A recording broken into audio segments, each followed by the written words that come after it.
Hello achievers, welcome and welcome back to my YouTube channel. Today we'll be discussing how to improve your grades in 2024, the key tips and tricks on how to transform your grades from this to this, and finally become that academic weapon you swore you would be last year. Tip number 2 and number 4 are very important, so be sure to stay tuned for that. Okay, without wasting much time, let's get into the video. Tip number 1, self-evaluation. You guys know that on this channel, we don't just talk about problems, we offer solutions. And to find the solution to some of the problems you guys may face, we have to get to the root of the problem. And no, it's not your school's fault or your teacher's fault or the fact that you're not good enough or smart enough to get high marks. The root of your problem is you. For you to know where exactly you stand in the academic spectrum, you need to carefully evaluate yourself, and what better way to do that than take a SWOT analysis. A SWOT analysis is a chart designed for self-improvement, but it can also be used in your academics. SWOT stands for strengths, weaknesses, opportunities, and threats. So feel free to do more research on that. But basically, you need to evaluate your strengths, e.g. subjects you are good at, extracurricular activities you enjoy, and relevant skills that can improve your academic experience. Your weaknesses, e.g. subjects you are not good at, what you think is giving you a hard time, and skills that you like, and work on finding the right solutions for them. Opportunities, like it or not, there are numerous opportunities in the academic field. There are quizzes, essay competitions, and so much more you could participate in. These competitions can boost your resume and open a lot more doors for you.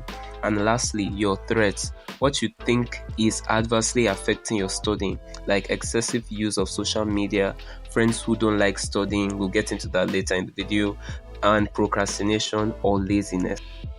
The takeaway here is that it is finally time to stop pointing fingers at everyone else or everything else. You never improve if you believe that external factors can control or change your life. You need to believe that you are the only one that can determine your own success. Tip number 2, the key to proper time management. Most of the time, it seems like 24 hours in a day isn't enough to accommodate all the tasks we have to do. We have school, friends, family issues to attend to, and so much other commitments that it feels like the day is slipping away from us. What if I told you there's a way you can actively and properly manage your time? First things first, you need to know a rough estimate of the time you spend on certain tasks. Remember the Notion planner template I told you guys about in my previous video? In that template, there is a time log section where you can track the amount of time you spend on a certain task. This time log works hand in hand with the Eisenhower matrix, which I also talked about in my previous video. Feel free to check it out after this. So you prioritize the Q1 tasks first, followed by Q2, then Q3, and finally Q4. You also create realistic schedule, one that you know you can actually stick to and adjust it to your liking, and incorporating intended breaks to ensure a balance between academics and personal well-being. Remember, self-care is a priority, not a luxury. Tip number 3, don't get ready, stay ready. Have you ever had an impromptu test or quiz where everyone else, including you, is panicking, but you look over to that one student and he's just over there quietly and calmly taking out a sheet of paper and getting set for the test, and you're just there wondering like, how is this guy doing this? It's simple, and there are 3 ways you can stay ready instead of getting ready. Reviewing the material before and after class. Before you get into a lecture, if you know what topic you'll be treating that day, try as much as you can to read it before class, or at the very least, skim through the material to note the important points. This further enriches your class experience because while everyone is getting introduced to a new concept, you are just revising. Then after the class, review the notes and supplement it with the lecturer's own points. Using external resources. Remember, it's usually very rare that a lecturer actually completes the syllabus for the semester, so it's important to give yourself a leg up. Today, there are numerous tools and resources you can use to improve your studying, like ChatGPT. I use it to generate questions, MCQ and essay questions for every topic I complete. You can also use it to summarize your notes using a laptop though. Others are Quizlet. I use it to generate quizzes and flashcards. Brainly, Brilliant, YouTube channels like the Organic Tutor, Khan Academy, so much more. Snapchat AI, and even Notion AI. Be inquisitive. Ever come across a confusing term in your notes and wonder, why is that? And then just move on and continue reading? No, do not do that. Every single thought you have as you study, write it down on top of your notebook.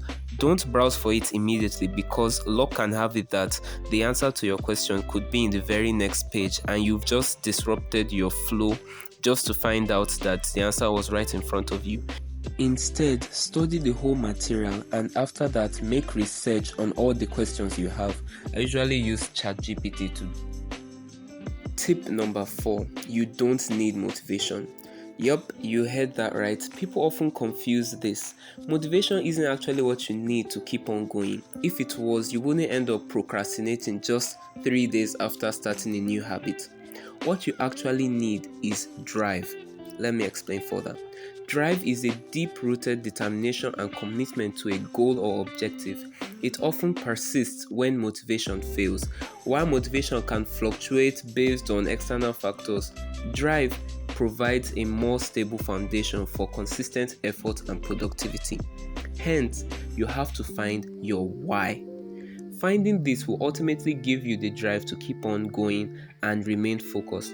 What I mean by this is finding the root of the reason of why you're actually studying. Ask yourself, okay, why am I studying? Oh, because I want to be successful. Why? Because it will set me apart in life. Why? Keep on asking yourself why, until it no longer makes sense to answer. And then that your final answer will be your drive to keep on going. When you finally find your drive, then you wouldn't even have to contemplate whether you want to study. You just do it because you have a clear reason. Tip number 5, your inner circle. You are the average of the 5 people you spend the most time with. At least in this case, this quote suggests that the people you spend the most time with can influence your behavior, habits, and ultimately your academic performance. If you surround yourself with driven and focused people who prioritize studying and learning, you are likely to adopt the same habits. But on the contrary, if your primary social circle tends to be less committed to academics pursuits, it may impact your own dedication and study habits. Remember, friendships come and go, but what you learn stays with you forever. So you need to reduce the amount of time you spend with those who you know are not serving you. Now, I would like to introduce a little homework chapter to this channel so that I'll just give you guys some to-dos after you watch a video. So, for your homework today is number 1, go to Pinterest or Google and type in SWOT analysis and do one on yourself and find solutions for any problem you have. Number 2, try out at least 3 of the external resources I mentioned. Number 3, find your why. In the description box, I would list 8 detailed questions that will help you to find your why. Number 4, this one's optional. If you want the Notion planner template, all you have to do is DM me on Instagram or WhatsApp. Both are linked in the description for the instructions on how to download the template. The only payment I need is for you to like and subscribe. And your last assignment is for you to comment down below your goals for 2024 and let us find a way to tackle it together. We are all achievers after all. So if you made it this far in the video, be sure to comment down below which tip you like the most and which tip you'll be putting into action today. And if you enjoyed the video, be sure to like and subscribe. It's free. Thank you for watching and I will see you in my next video. Bye.